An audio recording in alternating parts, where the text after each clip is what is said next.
Hi, everybody. Thank you so much for joining me today. I am Michelle Morris from Consolidated Planning Group. If you haven't seen our webinars before, I want to welcome you. You're going to get a ton of information today. This webinar is intended to be an overview of kind of all the things you need to be thinking about and what you need to be doing for your special needs loved one. And we have a small group today, so I would love for you to bring me lots of questions. Um, First of all, we do record every webinar and they go straight onto our YouTube channel. So later on today, you're going to be able to go check out this video. You will receive an email with a link to that video and also the slides that we're using today. So you will you will get all of this information. The other thing that I want to tell you is that in webinar mode, I cannot see you or hear you, but any questions or comments that you have, I would love to see those, and you can put them right into the chat box. That's the easiest way for me to be able to see the questions that come in and get those answered for you. And of course, if there are questions that you don't want to ask in public, or if I miss your question or just don't get to it, or maybe I'm going to create more questions in your head, feel free to give me a call or email, and we will set up a free initial consultation with you where you can chat with me personally or one of the other financial advisors on the team and learn about what we do, how we can help you, and get those questions answered. So today we're going to be talking about the key steps that you need to be thinking about for transition success. First of all, a little bit of background about Consolidated Planning Group and who you are, why you should listen to us at all. We are a financial planning firm that focuses on helping families where there is an individual with some kind of intellectual or developmental disability. We've been doing this for over 30 years, and almost all of our clients have an individual in their life with some sort of disability. So we're located in Sugar Land, just outside of Houston, Texas, and we work all across the United States. So many of the things that we talk about are specific to Texas, but there are many other things that we talk about that are nationwide programs. So don't worry about that. No matter where you live, we are going to be able to help you. We've been doing this for over 30 years. We have experience with life insurance and investments and securities. We do everything that any traditional financial advisor does. It's just that through all of the training and the additional resources we provide, we do that financial planning through the lens of understanding that you have someone in your life who might not be able to be ever completely independent. They might need care for the rest of their life. They might not be able to keep a full-time job that's going to support them and their family. They might not even be able to have a family. So we need to use all of these resources and all of these rules and regulations and nuances to serve you. So we are members of the Special Needs Planning Academy. We are also nationally certified Social Security advisors, and I am a chartered special needs consultant through the American College of Financial Services. And families really come to us for things like planning to protect their family for the future. What happens if you are the main breadwinner, you pass away early, or you become disabled? We want to protect your family against risky situations like that. We also help plan for lifetime care for your loved one. Transition planning, there are some big transition periods that our kids go through. And when they have a difference, it becomes a big deal. So you have to think about things like what's going to happen when they turn 18 and all of a sudden the rules of benefits change. What happens when they graduate from high school and all of a sudden they're not going to school every day? What are they going to do? What happens when they move out of mom and dad's house? And is that going to be at the same time that mom and dad are passing away? Or hopefully they're going to get settled in their new location way before that happens.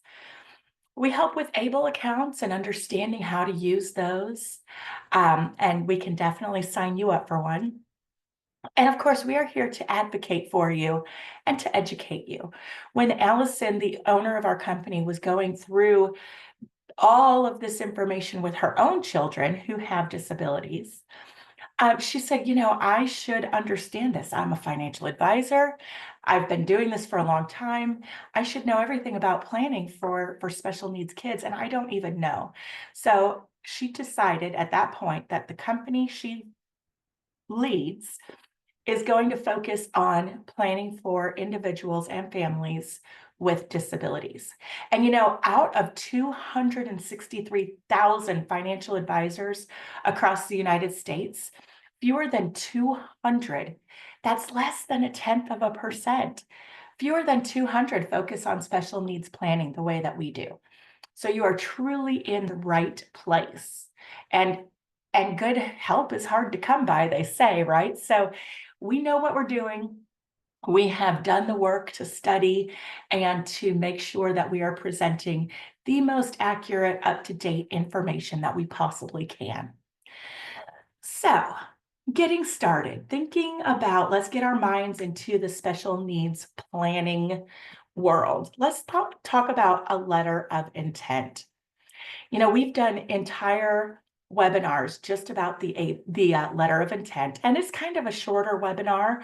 You can find it on our YouTube channel. The letter of intent is kind of, I want you to think about if you weren't here tomorrow and somebody needed to step into your place and take care of your family, what do they need to know about your family, and particularly your loving individual, to be able to smoothly take care of them?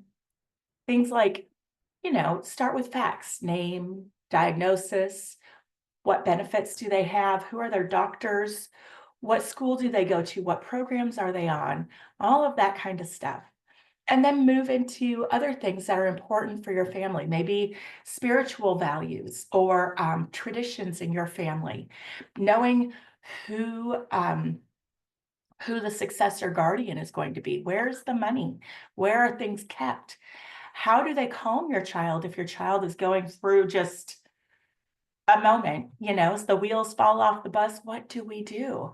You know more about your child than anybody else. And so if you write this document, it does not have to be, it's not legal. It doesn't have to be signed off by the courts.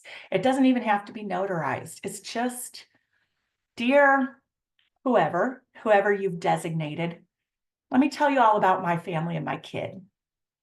And that will give them a good groundwork for what they need to do. I'll tell you what, if you call and you make an appointment to meet with us, I will make sure that you get a free letter of intent template. There's only a few of us. It's a small group today, so I think I can do that. So working with a special needs planner is really going to help you have the insight to think about things that you might not have on your radar. There's a lot that goes into it. There's a lot of rules that you have to follow to make sure that you don't, there you go, muted her, sorry about that. There's a lot of rules to follow to make sure that you don't jeopardize any of their benefits. And it's so important that they keep those benefits, because we all know things are crazy expensive as it is. Having that little bit of help is going to make a lot of difference. So you need to build a team. Who are your trusted friends and family and neighbors? Who is the team just outside of that, like the doctors and school nurses, that are going to help with your child specifically? Who's the larger group, the people that you pay, like attorneys and special needs planners, to be there to support you? Think about all of that. And it's really important that you have a special needs financial advisor and a special needs focused attorney who can help you understand all of the nuances, the ins and outs, and doesn't mess anything up, because you could spend more money.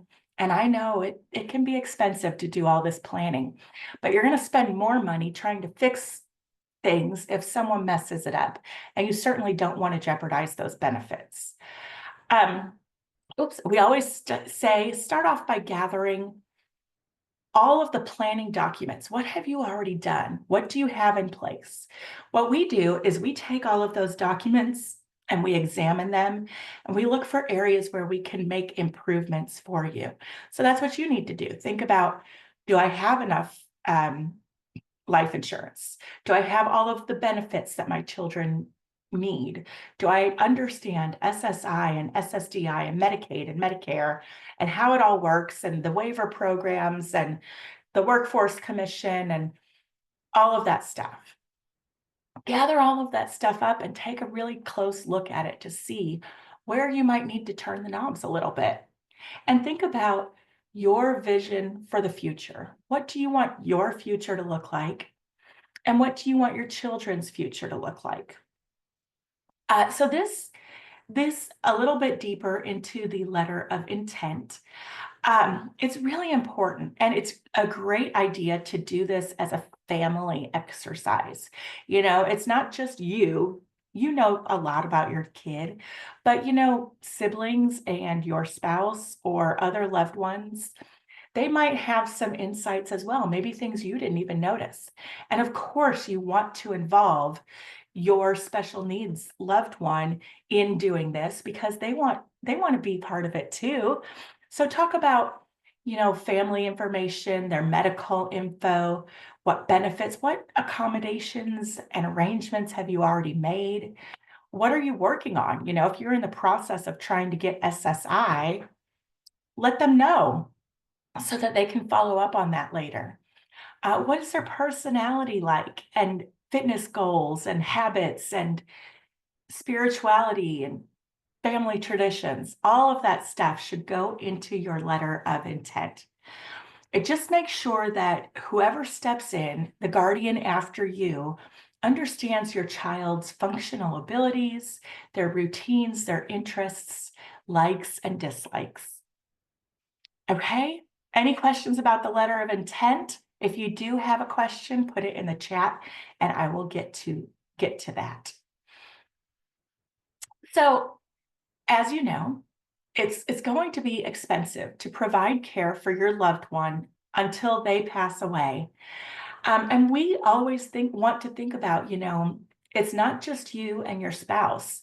This is another person's lifetime that you have to be planning for, and they're going to be here probably longer than you are. So you need to think about, how are you going to fund their care once you're gone?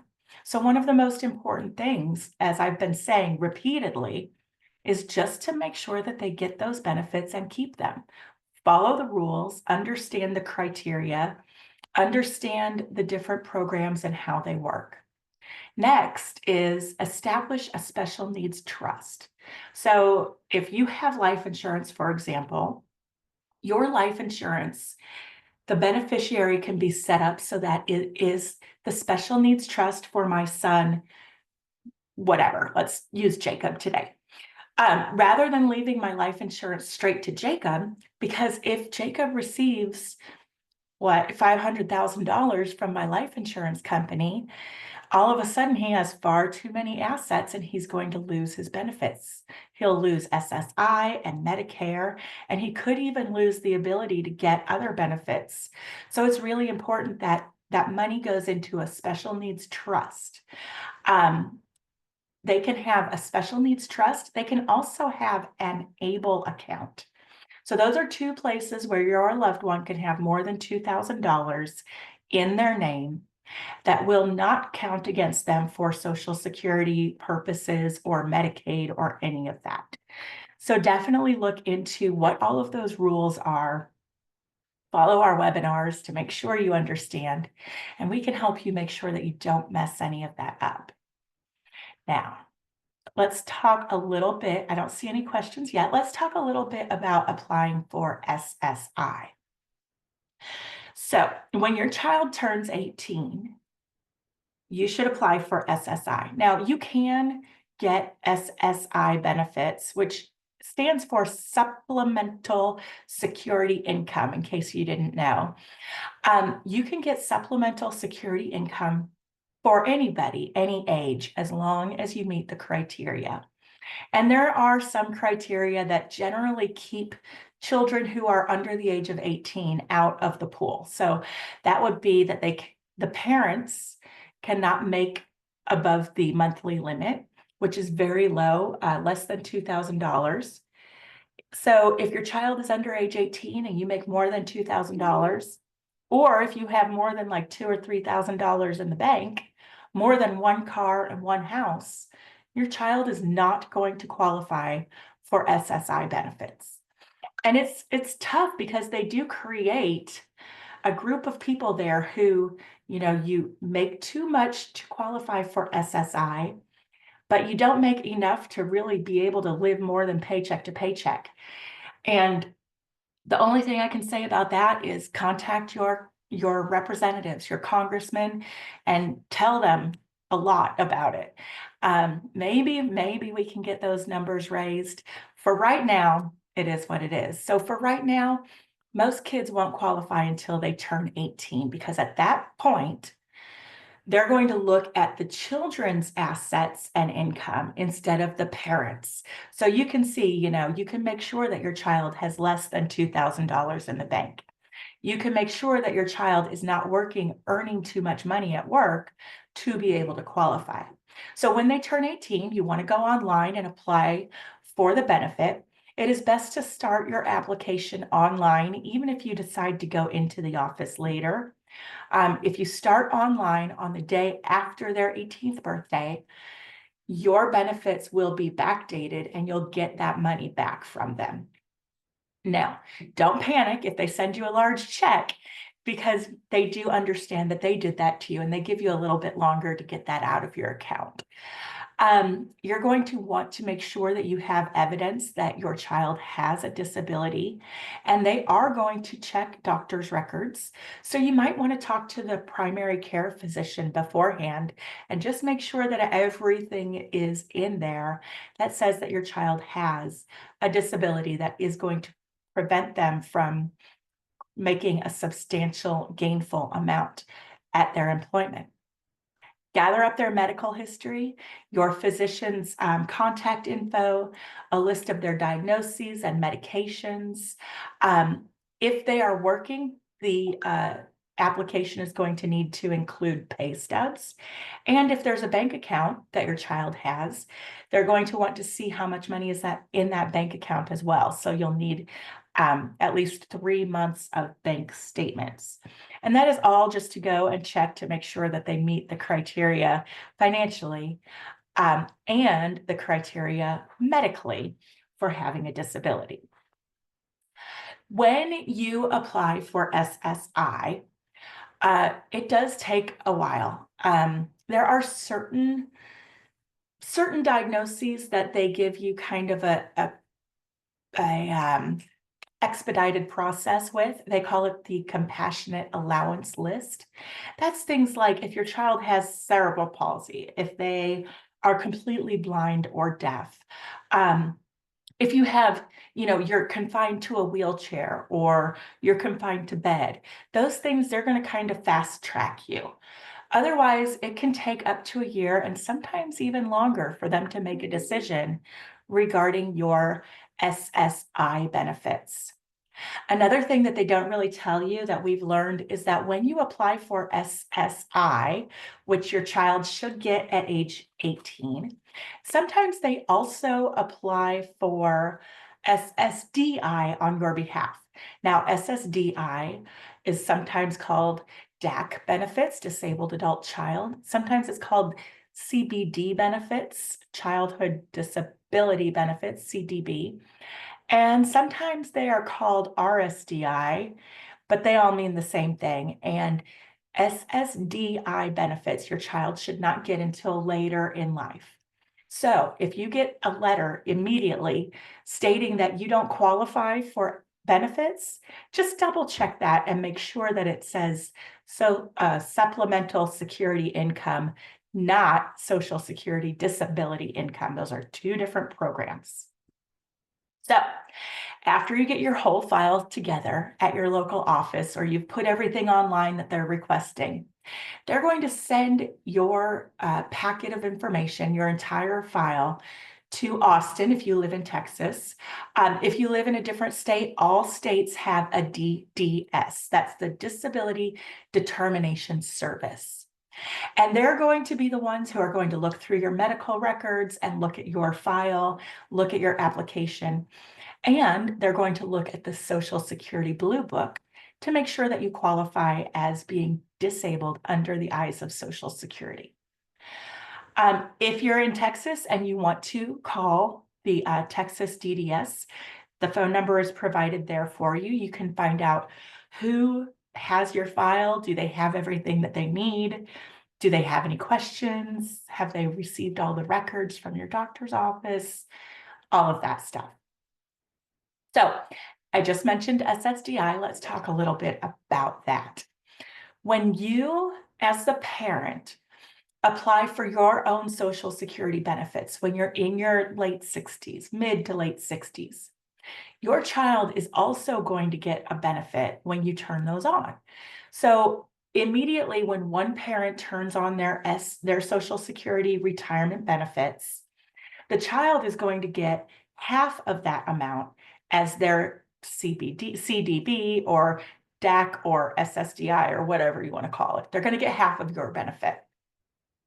They're going to go along getting that. After they're on that program for 24 months, they're going to get Medicare. So here's the timeline kind of. You're going to start with SSI at age 18-ish, have that for several years. You'll have Medicaid, you'll be trucking along, and then when the parent turns on their retirement, or if a parent passes away, then the child can switch from SSI to SSDI, which will be more probably. And then when they're on SSDI for 2 years, they will get Medicare. Now, I know sometimes a parent passes away before a child's 18th birthday. It's heartbreaking when any parent passes away, but that is especially cruel, I think. Another cruelty might hit if you sign up for these programs in an incorrect way and preclude your child from ever being able to get Medicaid. So be careful. Let us know if you're in that situation, and we'll be happy to walk you through it and let you know exactly what you need to do, right? Because if a parent passes away and the child is under 18, they do get a benefit for that. We just need to make sure that you also remember when the child turns 18 to end that benefit, turn on SSI and Medicaid, and then go back to that benefit. It's a lot of hoops to jump through, but it's all right. Now, when the parent passes away, that amount goes from half to 75% of the parent's benefit. So your child will get a slight increase in those benefits, and it's based on the full retirement age. Now, there are some limits. If you have more than one child with a disability, that could butt you up against that family maximum. Or if you have a non-working spouse drawing off of your record and a special needs child, it really gets hairy if you have like 3 people or more drawing off of one person's record. You can run up to that family maximum. Okay, no questions yet. Is that thing on? I just want to make sure. Okay, it looks like it's on. So, how do you protect those benefits? You want to make sure that you have your money set up in the right buckets, right? So, your assets and your child's assets have to be kept separate. Your child does need their own bank account. It's easier that way. And whether or not your name is on it is, it's important, but that's not what we're really discussing. What I want you to remember is that one bank account for all of your child's money to flow into and out of and through, because that makes it so easy to keep track. If somebody asks for records of what you've spent or what you've done for your child, you can show them a bank statement and easy peasy, you've got a transactional record. You also need to make sure that your family member with the disability does not inherit anything from you. Your assets, your life insurance, your investment, it cannot go directly to them. It needs to go to the special needs trust.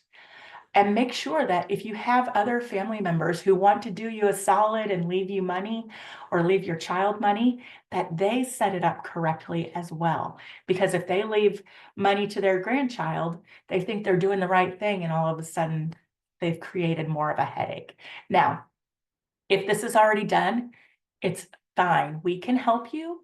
It's not the most ideal solution, but we can help you understand that that money can go to a first party special needs trust instead of their third party trust. There's just different rules between the two, and we can help you understand how to make sure that those benefits are still protected. Okay, so you definitely, I mean, you're in the right place listening to a financial advisor who focuses on this stuff, but you also want to get in touch with an attorney who can focus on these things, because if you need guardianship or if you need to get your will done, if you need a special needs trust, which you do if you have a loved one with a disability, then you're going to need an attorney who can help set those things up for you. At Consolidated Planning Group, we are not attorneys, but we do keep a list of good ones, and we can refer you to a great attorney who focuses on these matters.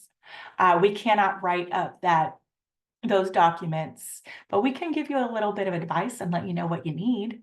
So our advice regarding guardianship is that you can start that process when you are within 6 months of your child's 18th birthday. Guardianship basically means that in the eyes of the law, your child is going to remain a minor, and you're going to be in charge of whatever they do until if you decide to take away the guardianship. And you can, it's not a permanent thing. I think you need to even re-up every year, not a full, but you need to check in and make sure you still want it every single year. The other thing that you need an attorney for, and it's something unfortunately that many people have to deal with in our community, is divorce.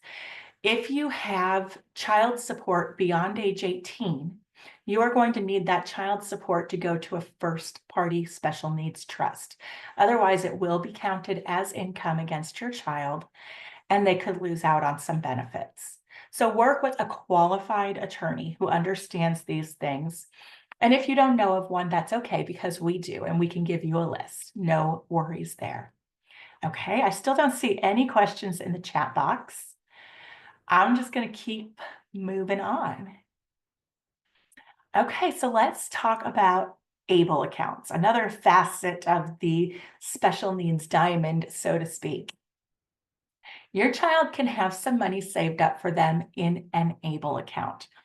I kind of like to say that, let's say your child has their bank account. That's their checking account, right? You cannot have more than $2,000 in there. And then they have the ABLE account. You can kind of see the ABLE account as your child's savings account. So for me, of course, I have a checking and a savings account at my bank. But your child would just have a checking account and then use ABLE as their savings. The beneficiary is the account owner, so that would be your child. They're the account owner and the beneficiary. What's going to happen is you're going to put, thank you, Rochelle. You're going to put your money into the ABLE account. They're going to take out a maintenance fee up front, usually. There are over 50 different ABLE accounts all across the United States. And they do things differently. There is a website where you can go check, compare different state ABLE accounts, but most of them require a maintenance fee. So you give them like your $100 to open the ABLE account. They're going to take off a maintenance fee from the front end. The one that we use for our clients is 3.5%, which is a discount from normal fund accounts. And they're going to use that money to purchase mutual funds. Those mutual funds that you've purchased when the market recovers are going to zoom up, and it's going to build up that account. What's really cool is that that income that is created is not taxed. You don't have to pay any taxes on the income created from the ABLE account. You can't deduct it from your taxes, your income taxes, unfortunately. And here, some states do let you, but here in Texas, we don't have income tax anyway. It won't count against their SSI or Medicaid, but there are limits to how much you can put in. Now, the cool thing about ABLE accounts is that you can use it to pay for anything that your child needs. It can pay for rent, mortgage payments, financial services, transportation, computers, cars, clothes, vacations, anything that your child wants, and it will not impact their SSI benefits, okay? You can pay for anything for your child. Now, this is where there are limits, is in how much you can set aside, because of course, the government doesn't want you to put $1 million into your ABLE account and get interest-free or tax-free interest. So they do put a limit on it. And the limit each year is whatever that year's gift tax exclusion is. So this year, the limit is $19,000. So for 2025, you can put up to $19,000 into the ABLE account. You never, ever want your ABLE account to go above $100,000, because that's the point where the Social Security Administration would see that and they would say, oh, you've got plenty of money. You don't need our help anymore. And they'll cut off your benefits. If your child's working, they can put more into the account depending on how much they earn at work. There are no penalties or taxes or anything when you spend that money. You can change your investments throughout the year if you need to. Now, you can also roll over this account to another family member if they also fit the criteria. And that is that this account is only for disabled individuals who began their disability before age 26. Now, if your child or your loved one is already over age 26, but you want them to have this account, just wait until the end of this year, because that number is going to change to 50-something. So many more people will be able to have ABLE accounts by the end of the year. Now, when your child passes away, if there is money left, and Anna, I do see your question, thank you. If there's money left in the ABLE account, the Medicaid, the Social Security Administration, can come back and claim reimbursement for money they have spent on your child. Not all states do that, but most do. And this is also true for the first party special needs trust. So what we typically say is it's okay, because while your child is on SSI benefits, the ABLE account is very important because it does not reduce their benefits, even if you use this money to pay for housing. Later on in life, when your child does that switch over to benefits under your record, they don't have to follow that rule. So they can switch from using the ABLE account, spend out all that money, and switch to using the special needs trust. And then you're in the clear. So it'll all be good. Yes, so the way to avoid paying back Medicaid would be to make sure that you don't keep too much money in the ABLE account, and that it gets spent down once your child starts getting older, especially. Now, ABLE stands for Achieving a Better Living Experience, achieving a better life experience. So anything that your child needs, if you can say, yes, this gives them a better life, you can use the ABLE account for that. There are some things they might question. If you want to take 6 people on a family vacation, there might be some questions there. But if you want to take your child and a caregiver, or maybe 2, I think you'd be fine. Now, what I want you to remember about the Special Needs Trust is that you should not use the Special Needs Trust to pay for those things that are going to cause a reduction to SSI until they're off of SSI. So The special needs trust can pay for a wide variety of stuff, um, almost anything. So this slide is not nearly as important as this one. Do not use your special needs trust if your child is still on SSI to pay for these things. It will cause a 1/3 reduction to their SSI payment, okay? So that would be rent, mortgage payments, utilities. If there's like a condo fee that you have to pay, if your homeowner's insurance is required by the lender, things like that.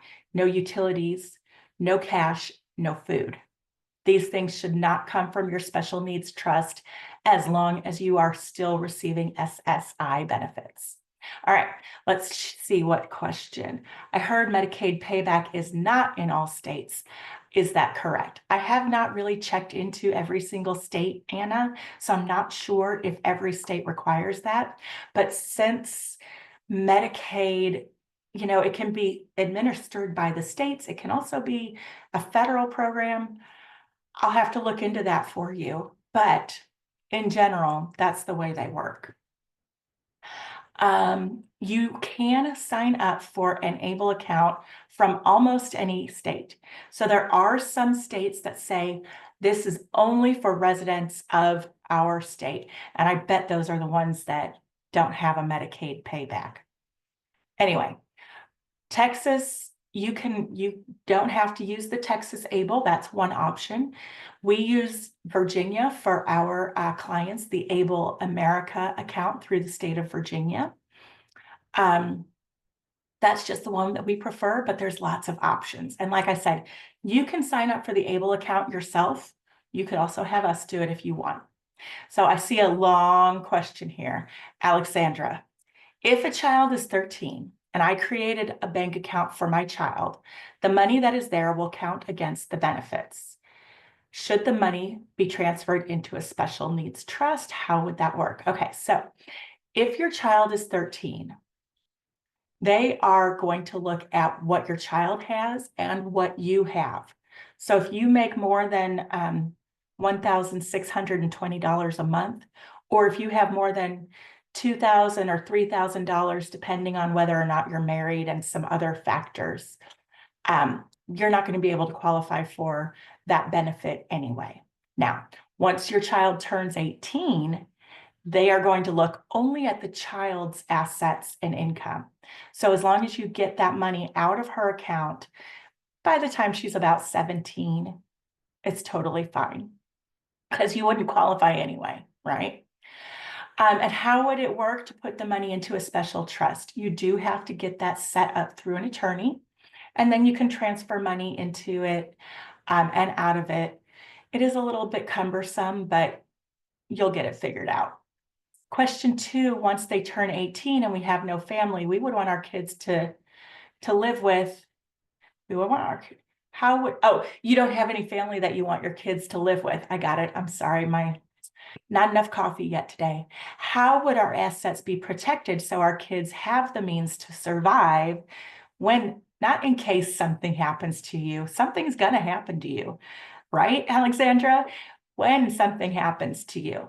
So the way it works is you can have a corporate trustee. You can have your child living in a residential community or maybe a group home or something like that. And the people who you trust who work there at the community that your child lives in will coordinate with the trustee and make sure they get their payments. They're not going to go unpaid.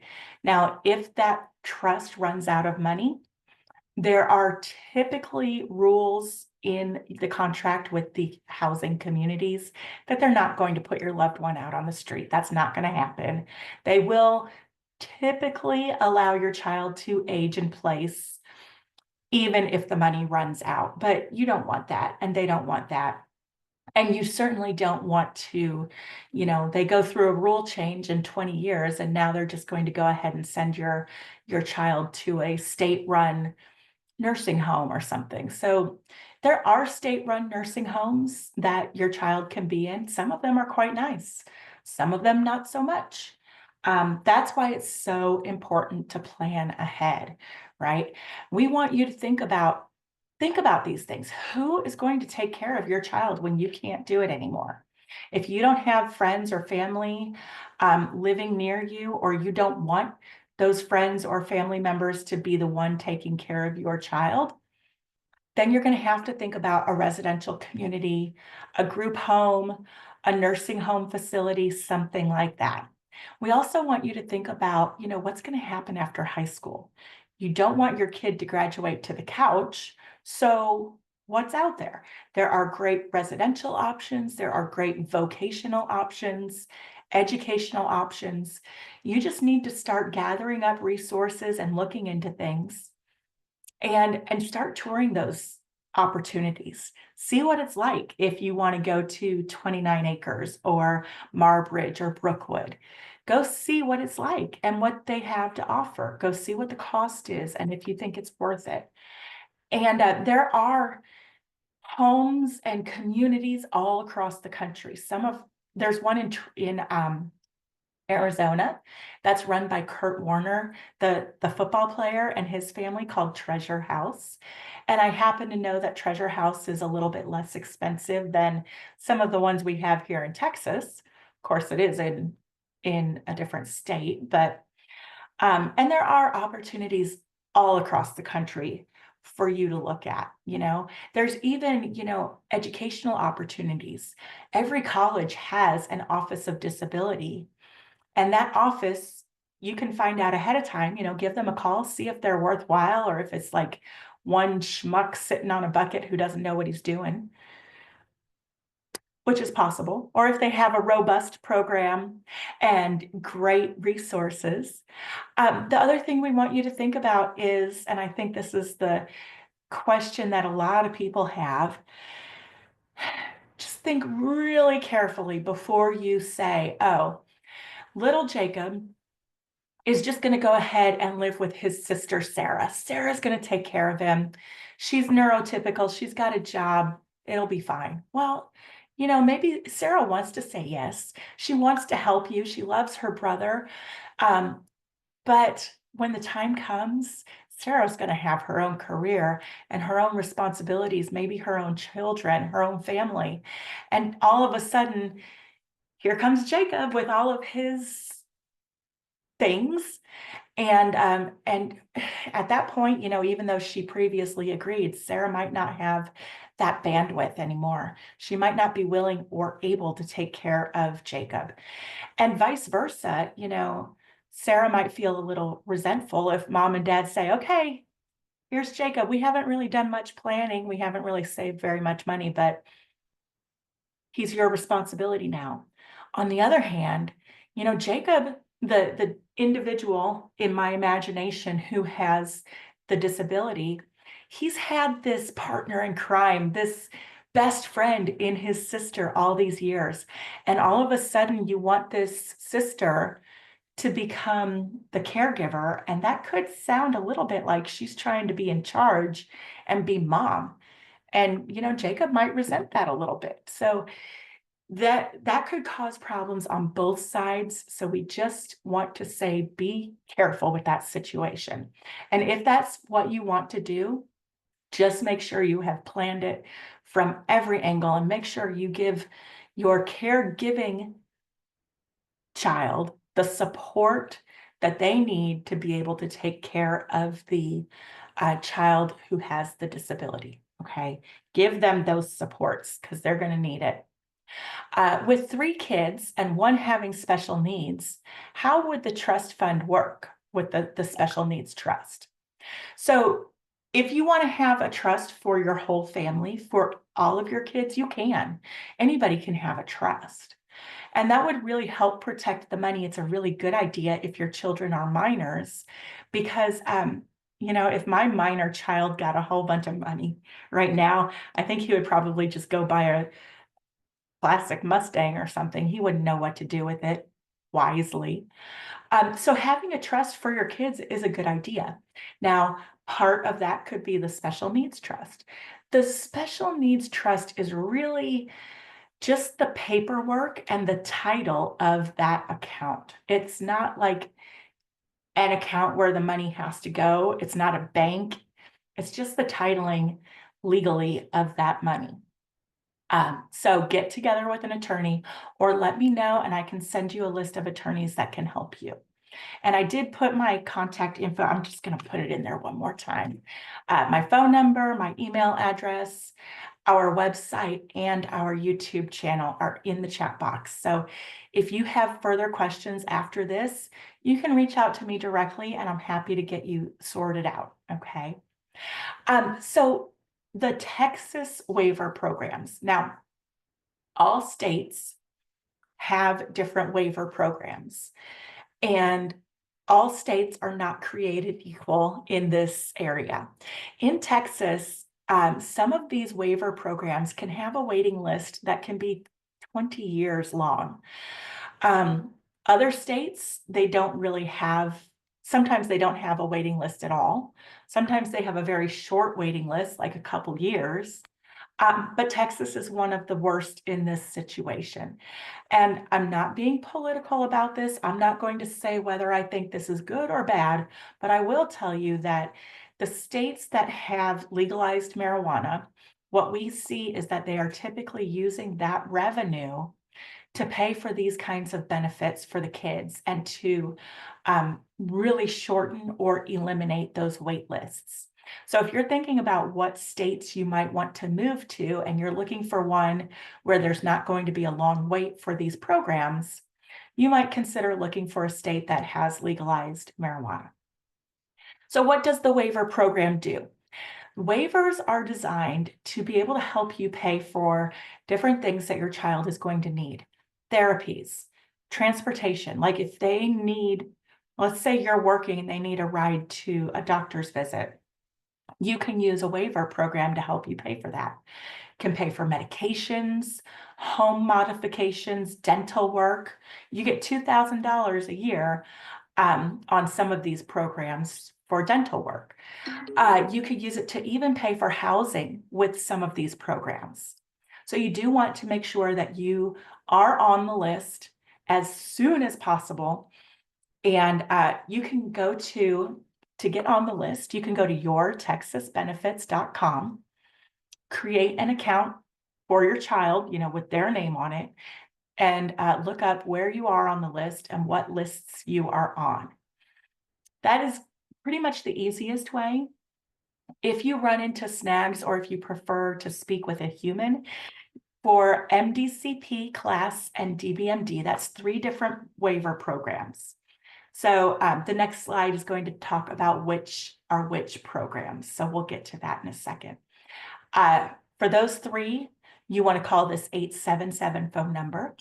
Now, not everybody qualifies for MDCP or DBMD, but CLAS. CLAS is a very, very big program, and it covers anybody with any intellectual or developmental disability, pretty much. So the waiting list is really long for CLAS. Now for HCS, which is Home and Community-Based Services, Texas Home Living and Community First Choice, you want to contact your LIDA, your Local Intellectual and Developmental Disability Authority. That would be something like Bluebonnet, Harris Center, Texana, Tri-County, MHMR. Those are some of the LIDAs in Texas. If you don't know who your local authority is, that website on the bottom of this page will help you look up for your county who your local authority is. And you can contact them and just tell them you want to be on the waiting list for any waiver programs that they can sign you up for. And then finally, Star Plus. This is a program that is for 21 and up, has a much shorter waiting list. So you can call that number if you have a child who is 21 years or older. Now, this page is going to help us explain some of those programs and what they are, right? So CLAS, that's the first one. Like I said, CLAS is going to have a long list. It serves many, many, many customers. The child has to have a disability that started before they turned 22 years old to be able to get class. DBMD, deaf, blind, and multiple disabilities. It's not or, it's all three. Your child has to be deaf and blind and have another disability. If they are not completely deaf and blind yet, it has to be disabilities that are leading towards their complete blindness. Now, because so few people qualify for that program, of course, there's not a very long wait list. HCS, Home and Community-Based Services, this is going to help make sure that people with disabilities are being served in their home and in their community rather than being put into a state-run facility. HCS waivers do help pay for housing as long as they're in a smaller group home or in your own home. HCS is probably one of the best waiver programs, but you're going to have to decide, let's say you sign up for class and you get on that waiver and then you come up for HCS, your name comes up for the other one. Well, you have to decide what's best for your own family and look into those different programs. You do not have to prove that you qualify for these programs until your name comes up on the list. So really, I would sign up for as many as they'll let you. And if they call you in 1 year and they say you qualify for MDCP and you don't because your child is not medically dependent, that's the next waiver. Well, then you just say, no, thanks, I don't qualify. And you go on with your life and wait for the next one to come up. So the Medically Dependent Children's Program, MDCP, is for if your child is 20 years or younger and they're really dependent on medical help a lot. They really have to be medically fragile. Now, if you're 20, you turn 21, you don't just lose your benefits. The MDCP people would switch over to Star Plus. Star Plus continues the services from MDCP for people who are really medically fragile. Texas Home Living is there. It's another great one that serves a lot of people. Yes is a program for children who are under the age of 19, whose main diagnosis is something behavioral, mental, emotional. Like, it's not like, oh, we have autism and anxiety. It's like, oh, we have, bipolar disorder, and that's my child's main diagnosis. That's for the YES program. And then Community First Choice is a state entitlement program. The list is not very long for Community First Choice, so you do want to make sure you get on that one as well. Many people get on Community First Choice, and then they're on that for a little while, and then they'll come up on one of the other waiver programs and decide if they want to switch at that point. So go ahead and call your local authorities or go to yourtexasbenefits.com to get on the waiting list for these waiver programs. Okay, more things to think about. We talked about developing a comprehensive special needs care plan, which we can help you with. We actually give our clients kind of two different to-do lists. One to-do list is for you, everything you need to do to set up all of the special needs stuff correctly, get on all the waiting lists, contact the Workforce Commission, all of that stuff. And then after reviewing and analyzing your financial planning, we give you a second to-do list. That one is more for things that you can do through us, like buying life insurance or opening an ABLE account, or, looking at your investments and turning the knobs there, rolling over your investments to an advisor, to us, or an advisor with lower fees or better returns, things like that. The future cost of care estimate, that's very important to think about. How much money really should go into that special needs trust to make sure that your child is going to have money to live off of after you're gone? The waivers, the waiver programs, SSI and SSDI, we talked extensively about that today. ABLE accounts, beneficiary designations. Remember, do not leave anything straight to your child. Leave it to their trust. We talked about how you're going to fund your special needs trust And we talked about the child support. Residential living communities can have waiting lists. So check into where you think you might want your child to go, tour the place and see if you like it, and get on that waiting list.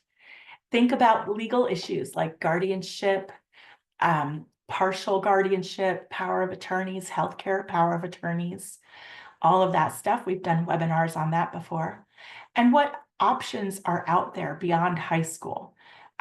Educational, vocational. Later on this week, I'm doing one about summer camps. So sign up for that. That one's coming, I think, on Thursday. We're going to have a panel webinar focused on summer camps, I think in the Houston area mostly.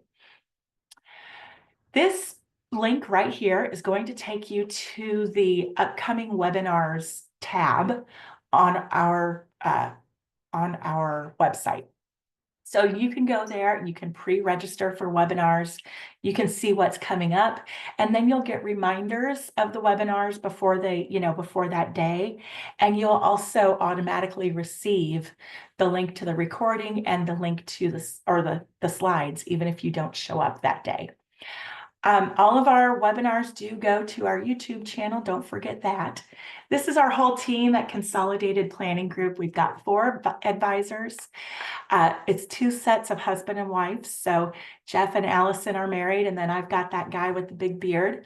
And then we have a fantastic staff who help us out behind the scenes in terms of getting appointments set and doing paperwork and things like that. Again, we are members of the Special Needs Planning Academy. We are National Social Security Advisors, Chartered Special Needs Consultants. Look at all these smiling faces. Now, when we call you in the next few days to ask you if you want to schedule your free consultation, please be kind and don't hang up on my friends. We are really just trying to see if you need more help, if you have questions that haven't been answered. You can use this information, the QR code, the office number or email, or you can call or email me directly and I'll set that up for you. This page also has the links to our social media accounts, the YouTube, Instagram. We also have a podcast in case you prefer to listen instead of watch, and our Facebook page. So follow those to get all of the most up-to-date information that we have, to keep up with our webinars, and to make sure that you know what you should be thinking about. So I think I've answered all the questions. I don't see any more in there. One last thing, if you feel like, especially if you've watched several of our webinars and you feel like they're really helpful, we would love for you to send us a quick note letting us know that so that we can put it on our testimonials page on the website. So if you have a few moments to help us out with that, that would be great. Any other questions or anything else like that, you've got my contact info and you can just give me a call or reach out directly. And I hope that I get to hear from you soon. Everybody have a fantastic week. Thank you so much for hosting me today, Nicole. Nicole had to go. She was having technical difficulties, but I do want to thank her for helping to post this information out there today. All right. Have a great day, everybody. Enjoy the rest of your week. And as always, let me know how I can help you. Bye-bye.